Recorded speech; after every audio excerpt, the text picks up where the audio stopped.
Shalom dan selamat pagi Bapak Ibu Saudara yang terkasih di dalam kasih Tuhan Yesus Kristus.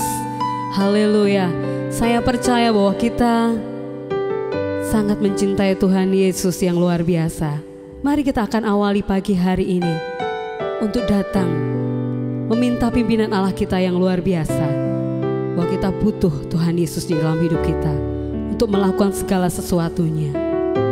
Dengan penuh cinta Tuhan, kami mau menghampiri hadirat-Mu. Mari kita sama-sama hampiri hadirat Allah. Oh haleluya Tuhan. Haleluya, kami bersyukur kepadamu Tuhan. Sepanjang malam Engkau sudah memberkati kami. Thank you Lord. Haleluya, haleluya. Oh shikiana mayara lapas shikiara rara di. Oh Jesus.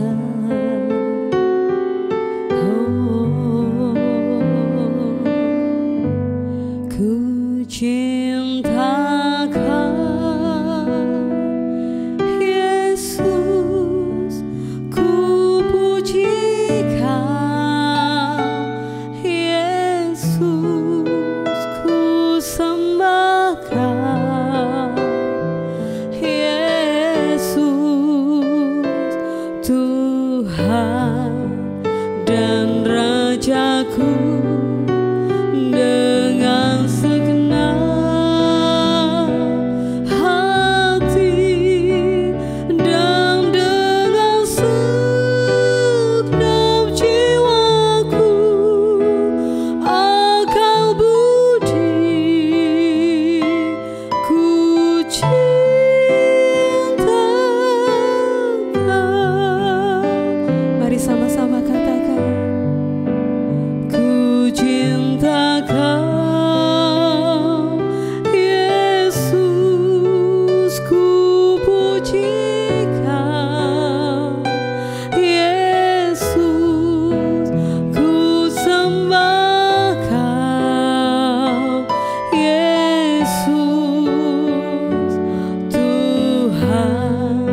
kepadamu. Haleluya.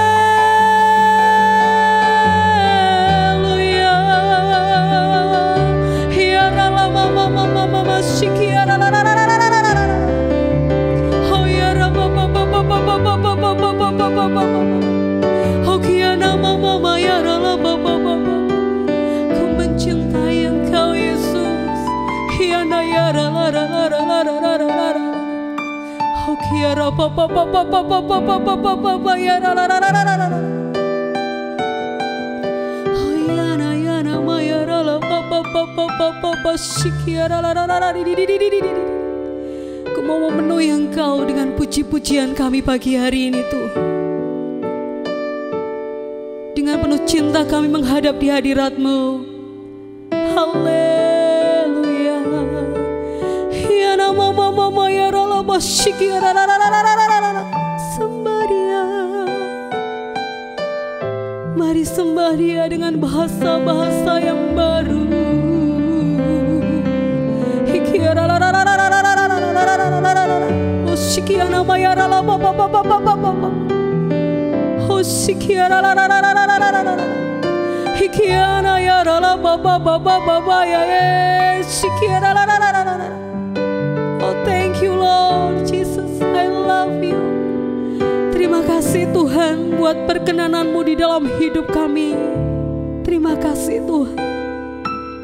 Thank you Jesus. Haleluya. Haleluya. Haleluya. Oh ya rala papa shikiana ya radi di. Oh ya rala papa ya rala papa shikiana nada di. Yesus, Yesus, Kau berarti bagiku.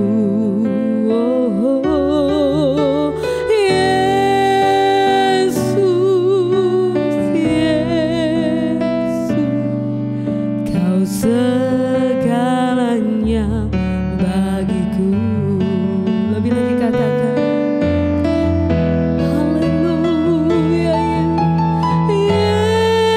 Yesus, Yesus, Kau berarti bagiku.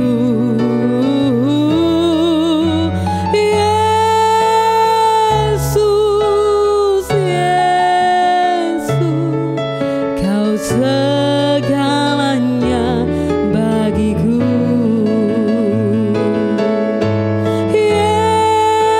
Yesus, Yesus, Kau berarti bagiku. Yesus, Yesus, Kau segalanya bagiku.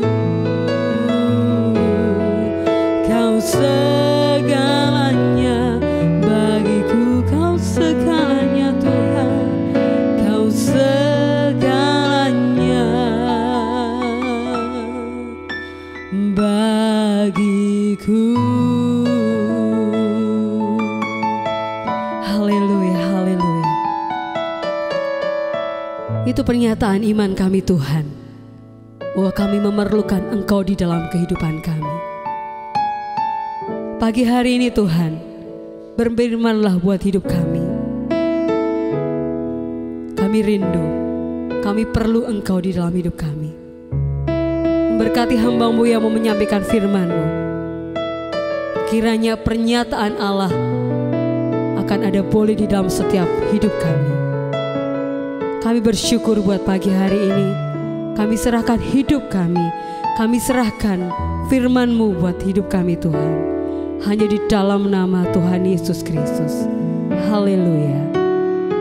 Amin. Shalom Bapak Ibu yang dikasihi Tuhan. Pagi ini saya ingin mengajak Bapak Ibu untuk merenungkan mengapa janji-janji Allah yang sedemikian indah, yang tertulis di dalam Alkitab, seolah tidak terjadi dalam hidup kita. Pernahkah Bapak Ibu mengalami fase ini? Memimpikan mujizat terjadi dalam hidup kita? Di dalam Mazmur 23 dikatakan bahwa Tuhan adalah gembala yang baik, yang membaringkan kita pada padang rumput yang hijau dan membimbing kita ke air yang tenang. Sementara di Mazmur 1 ayat 3 dikatakan, ia seperti pohon yang ditanam di tepi aliran air, menghasilkan buahnya pada musimnya, dan yang tidak layu daunnya, apa saja yang diperbuatnya berhasil. Tetapi mengapa secara fakta hidup ini penuh dengan persoalan? Mau makan saja harus berjuang, belum lagi biaya sekolah anak-anak yang tidak sedikit. Sementara penghasilan kita pas-pasan, kalau tidak mau disebut kurang, ya. Masih lagi seringkali ditambah dengan fitnah, gosip yang tidak menyenangkan, yang menjatuhkan mental kita, sehingga kita merasa lelah, putus asa, dan kehilangan semangat dan damai sejahtera di dalam kehidupan kita. Mengapa hal ini bisa terjadi? Padahal Bapak Ibu sudah merasa bahwa setiap minggu Bapak Ibu juga sudah ke gereja, sudah berdoa. Tetapi mengapa hal ini masih terjadi di dalam kehidupan Bapak Ibu? Apa yang harus aku lakukan lagi? Ini mungkin menjadi jeritan hati dari setiap anak-anak Tuhan yang saat ini sedang ada di dalam pergumulan. Bapak Ibu yang dikasihi Tuhan, seringkali kita melihat sesuatu masalah hanya dari sudut pandang diri sendiri. Padahal untuk mencapai apa yang Tuhan inginkan, agar kita bisa berjalan dari kemuliaan kepada kemuliaan, terus naik dan tidak turun, untuk itu kita harus mengikuti rancangan Tuhan.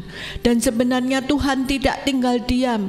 Di dalam Roma 8 ayat 28 dikatakan bahwa Allah turut bekerja di dalam segala sesuatu untuk mendatangkan kebaikan bagi orang-orang yang mengasihi Dia. Turut bekerja artinya Tuhan ada di dalam setiap aspek kehidupan kita. Dia memimpin hidup kita, Dia menolong hidup kita, bahkan Dia sebenarnya ikut menanggung beban yang harus kita tanggung. Allah sudah all out untuk membawa kita kepada jalan kemenangan. Allah sudah all out untuk membawa manusia supaya bisa berjalan dari kemuliaan kepada kemuliaan. Bukankah untuk itu Yesus sampai rela menyerahkan hidupnya untuk kita semua, untuk menebus dosa-dosa kita, supaya kita terbebas daripada jerat iblis. Bapak Ibu, ada beberapa hal yang bisa membuat kita kehilangan rencana Allah dan tidak menikmati berkat-berkat Tuhan. Yang pertama, tidak memiliki iman atas permasalahan yang sedang kita hadapi. Mari kita baca dari Yohanes 5 ayat 2. Di Yerusalem, dekat pintu gerbang domba, ada sebuah kolam yang dalam bahasa Ibrani disebut Betesda. Ada 5 serambinya, dan di serambi-serambi itu berbaring sejumlah besar orang sakit, orang-orang buta, orang-orang timpang, dan orang-orang lumpuh yang menantikan goncangan air kolam itu. Situasi saat itu sama seperti keadaan kita pada saat ini. Di pintu gerbang domba ada sebuah kolam yang disebut Betesda. Betesda berasal dari bahasa Ibrani yang berarti rumah kemurahan atau rumah anugerah.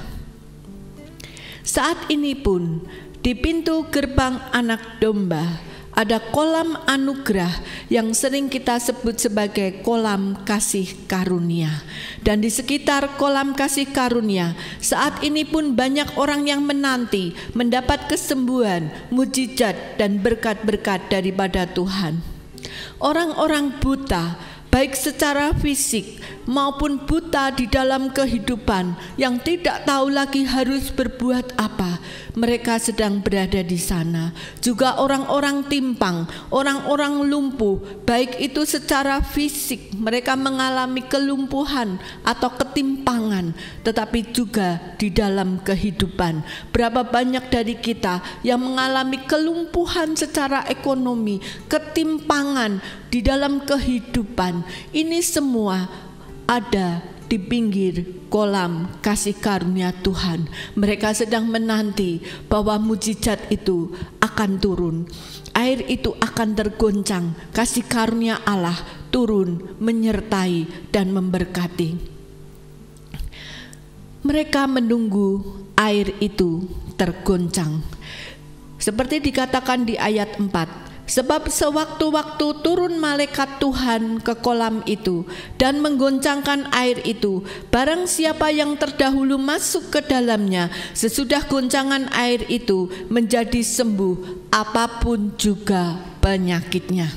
Sama, saat ini pun banyak anak Tuhan yang sedang menanti kasih karunia Tuhan itu turun dalam kehidupannya secara nyata. Tetapi seperti ayat ini dikatakan bahwa barang siapa yang terdahulu masuk ke dalamnya, sesudah goncangan air itu menjadi sembuh apapun juga penyakitnya. Siapa yang lebih dahulu? Ini menyatakan bahwa ada persyaratan untuk mengalami kesembuhan, untuk memperoleh berkat-berkat Tuhan. Sebab dikatakan yang lebih dahulu masuk, artinya mereka adalah orang-orang yang selalu berjaga-jaga di dalam iman. Dia tidak pernah tertidur secara roh, tetapi imannya selalu tertuju kepada Tuhan, sehingga dia bisa mengerti apa yang harus dikerjakan ketika Tuhan hendak mencurahkan berkat-Nya atas kehidupannya.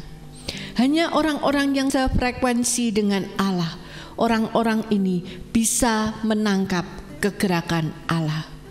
Adakah kita juga memiliki iman yang selalu berjaga-jaga, atau iman kita adalah iman yang pasif, iman yang tidak mengerti apa yang Tuhan kerjakan dalam hidup kita?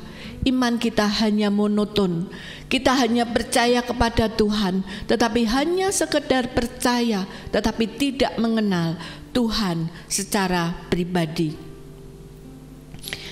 Dan akibat waktu, kesembuhan yang tidak kunjung tiba, berkat yang dinanti-nantikan tidak kunjung tiba, akhirnya dia menjadi hopeless, putus pengharapan. Akhirnya dia berjalan hanya secara monoton saja. Imannya menjadi loyo dan akhirnya tidak memiliki lagi iman atas permasalahan yang sedang dihadapi.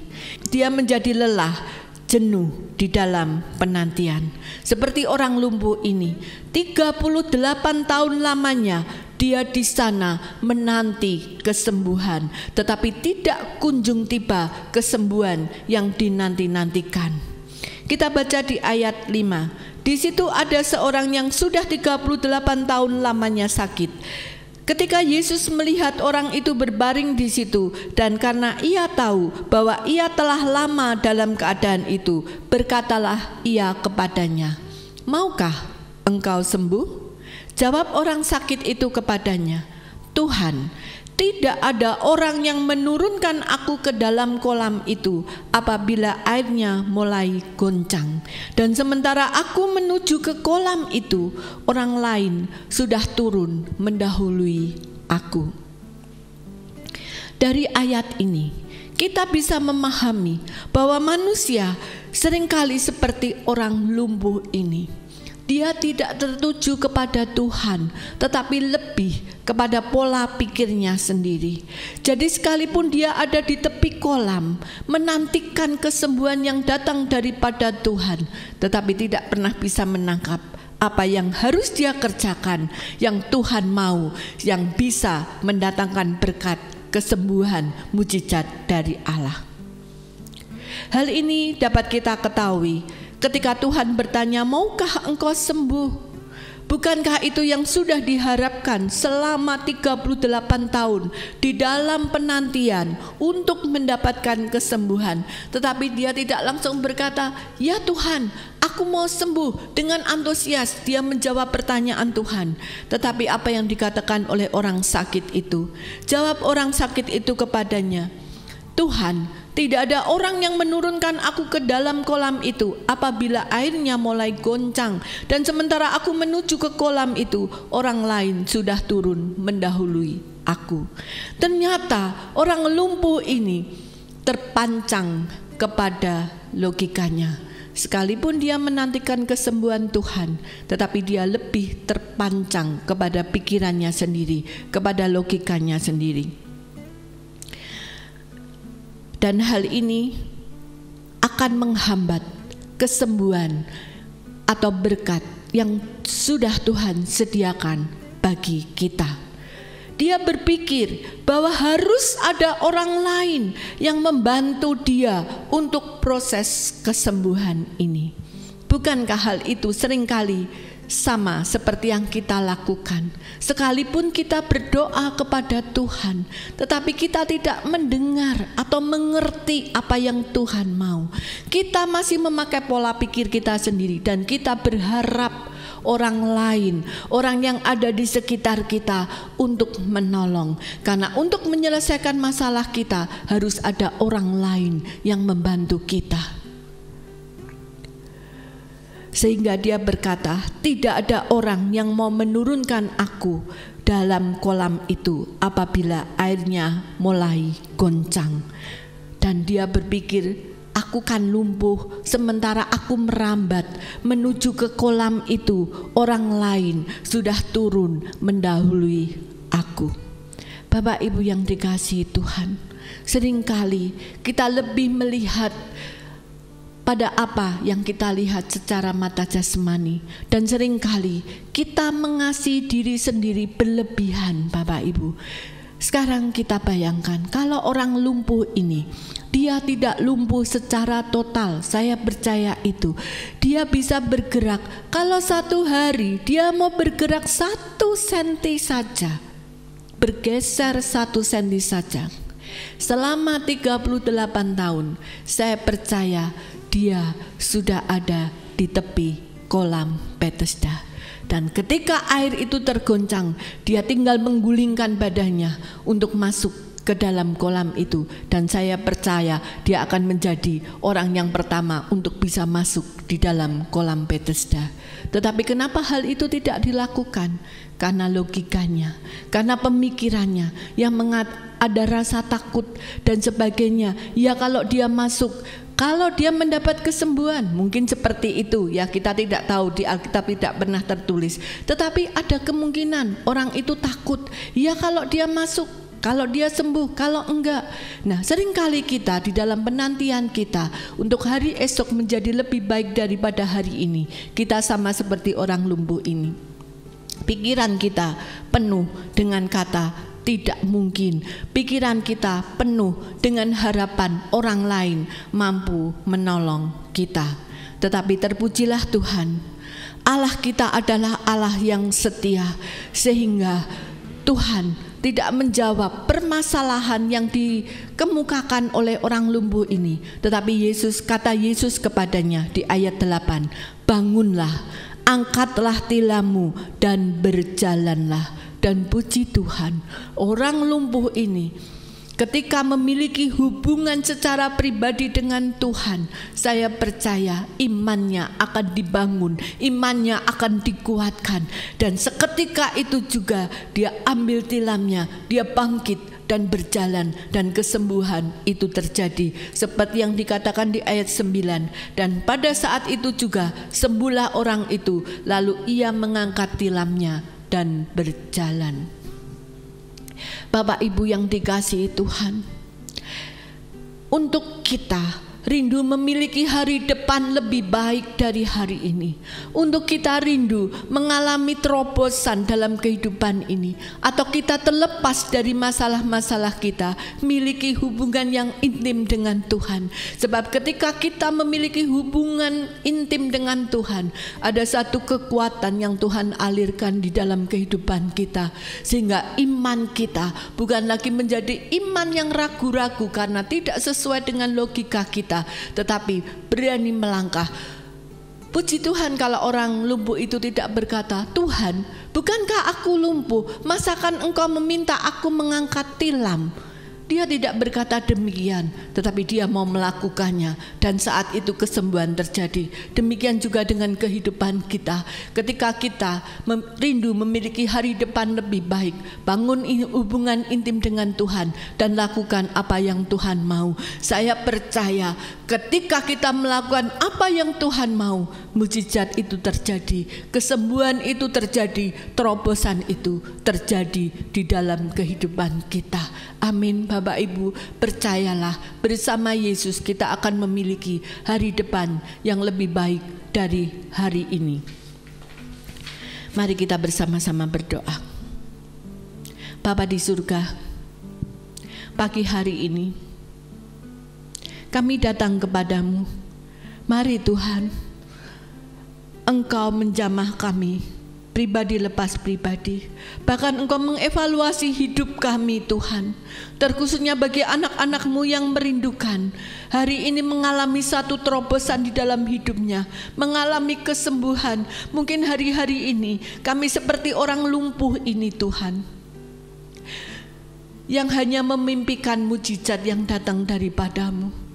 Bertahun-tahun kami menunggu Engkau, tetapi seolah mujizat itu belum terjadi. Mari Bapa, pagi hari ini tumpangkan tangan-Mu yang penuh kuasa kepada mereka, lawat mereka, bangkitkan iman percaya mereka, karena kami tahu ketika kami bersekutu dengan-Mu Tuhan, disitulah hadirat-Mu turun dan nyata dalam hidup kami, dan disitulah kami akan mendapat satu kekuatan untuk bangkit dari masa lalu kami, untuk keluar dari permasalahan kami dan masuk di dalam rencana-Mu.